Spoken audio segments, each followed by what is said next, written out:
what if I told you the engine of American slavery wasn't South Carolina, but New England? Let's talk about the triangle trade, a pernicious, weirdly ingenious northern business model that made New England families some of the richest people in America and somehow still lets them escape the scrutiny of history. Here's the part I wasn't taught. 95% of enslaved Africans didn't come to the US. They were shipped to the Caribbean and Brazil, where conditions were so lethal that plantations needed a constant supply of new captives, and Rhode Island families, they capitalized on this demand. How? Rhode Island had more than 30 rum distilleries, which was far more than anybody could ever drink. But rum wasn't a beverage alone, it was a currency. Ships from Newport would load up on New England rum, sail to West Africa and trade that rum for people, deliver those captives to sugar plantations in Barbados, Jamaica, and Cuba, and in return, with the payment of the products of enslaved labor, sugar, molasses, and coffee, they would come right back to New England. The molasses fed the distilleries that produced more rum that bought more people. A closed, brutal economic loop dominated by these New England merchants. And because these traders looked like they were just shipping rum and sugar, they escaped the scrutiny of history. But they were running the engine room of the transatlantic slave economy. Families like the DeWolfs, they didn't just trade in rum and sugar, actually. They owned stakes in these plantations. They profited on all sides of the loop.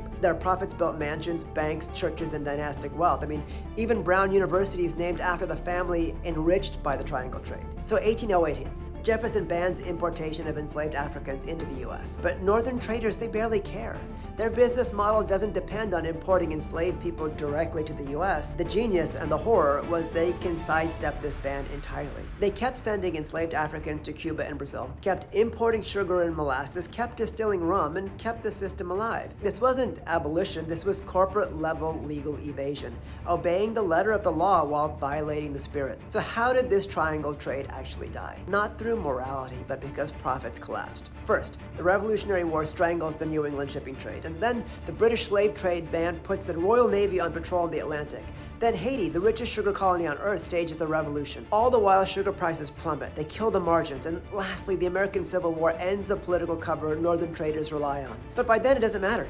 The families who ran the triangle trade, they're not punished. They're already rich beyond imagination, and their money is transformed into banks, factories, universities, stone mansions across New England. The triangle trade doesn't just end, it metabolizes into American power, the power that is still shaping the country today.